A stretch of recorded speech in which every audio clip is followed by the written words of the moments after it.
शादी के बाद अपने पति को निभाह ले, चाहे गरीब हो चाहे अमीर हो, बेटी वही है, स्त्री वही है।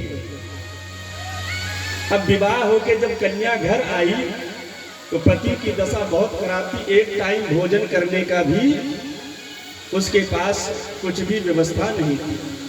उस बेटी ने अपने पति से कहा कि आप जब भी घर आना तो खाली हाथ मत आना, अगर आपको कुछ मिले रुपया धेला तो ले आना, और ना मिले तो आप जब रास्ते से घर में आना तो कुछ भी जरूर लेके आना। आपको पुष्प मिले पुष्प लाना, पत्ता मिले पत्ता लाना, फल लाना, सब्जी लाना, जो भी मिले पर लाना।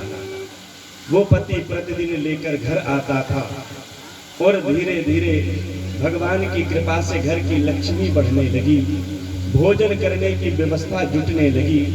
एक दिन जब पति अपने काम से घर लौट रहा था, उस दिन उसको रास्ते में कुछ नहीं मिला, मरा हुआ एक सर्प मिला। अब उसने सोचा कि मैं लेके जाऊं तो क्या ले जाऊं, लेकिन आज कुछ नहीं मिला। उस मरे हुए सर्प को लेकर गया। पत्नी देखी जब घर के बाहर, कहने लगी, स्वामी मरे हुए सांप को ले आए हैं आप? चलिए कोई बात नहीं, कुछ तो लाए आप। एक काम करिए, घर के बाहर खूंटी में टांग दीजिए।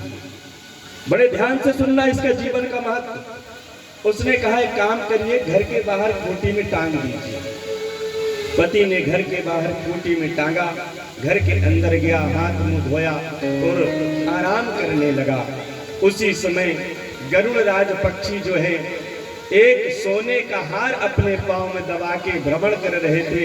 उन्होंने देखा कि मेरा भोजन तो यहाँ पे लटका हुआ है। गरुड़ जी जाते हैं और उस खूंटी में उस हार को टंगाते हैं और सर्प को लेकर उड़ जाते हैं। और जब उड़ के जाते हैं, दोनों पति पत्नी सुबह जब घर के बाहर आते हैं, महाराज हीरे का हार देखकर कहते हैं कि प्रभु की ऐसी कैसी कृपा हो गई कि हम जैसे दरिद्रों के यहाँ साक्षात लक्ष्मी की व्यवस्था हो गई। दोनों पति पत्नी महाराज उस गरीबी का दिन भूलकर सर्व संपत्ति से युक्त हुए, लेकिन भगवान का भजन उन्होंने नहीं छोड़ा, भगवान का पूजन नहीं छोड़ा। जो अपने परमात्मा में लगन लगा लेता है, परमात्मा उसकी व्यवस्था स्वयं करने आते हैं। जो तू आवे एक पग, मैं आऊं 60 पग। भगवान कहते हैं जो व्यक्ति मेरे लिए एक पग बढ़ता है, मैं उस व्यक्ति के लिए 60 पग बढ़ता हूँ।